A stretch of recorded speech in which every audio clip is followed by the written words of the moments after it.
Hem, Seulement j'ai pu remarquer qu'il avait un petit peu de mal à rester concentré. Je ne sais pas si c'est quelque chose que vous avez pu remarquer à la maison? OK.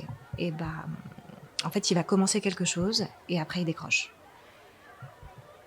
Par exemple, en fait, cette semaine, on avait commencé une activité sur les volcans, en groupe, vous savez?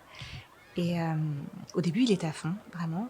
Et en fait, au bout de 5 minutes, je dirais, il s'est levé, il est allé voir un autre groupe, il a commencé à toucher leur matériel et à leur parler d'un dessin animé qu'il avait vu, la veille. Et donc quand je lui ai demandé de revenir, il m'a dit qu'il avait oublié ce qu'il devait faire. Bah, voilà, en fait, ce genre de situation avec Naël, c'est pas grave, c'est juste que c'est quotidien. Et c'est pour ça que je voulais vous voir, c'est que je me suis dit que peut-être, ça pourrait être le symptôme de quelque chose, d'un petit peu plus profond. Je suis pas en train de dire que votre fils est malade. C'est simplement que peut-être qu'il aurait besoin d'un accompagnement, un petit peu différent de celui que moi je peux lui proposer, à mon échelle. Voilà.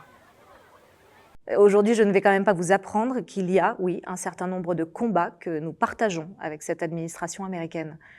Qu'il s'agisse de la défense de notre civilisation, de la lutte contre le wokisme, contre la théorie du genre, du refus de la discrimination positive au bénéfice du mérite, de la lutte contre l'immigration clandestine, pour ne citer que ces exemples.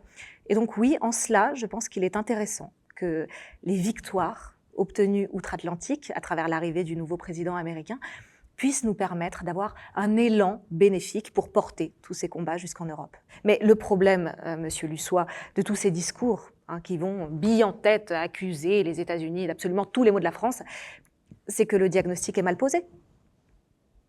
Si aujourd'hui, nous avons un record de défaillance d'entreprises en France, est-ce la faute du président américain? Si nos concitoyens ont peur en pleine rue, si nos femmes se font violer, si nos enfants se font égorger, est-ce la faute du président américain? Ouais. Et t'as couché avec lui? Je suis allée chez lui jouer à des jeux d'adultes. Ne me dis pas que tu l'as laissé jouer dans ta bouche. Manon! Bah, désolée, tu voulais que je fasse quoi? Je te comprendrai jamais.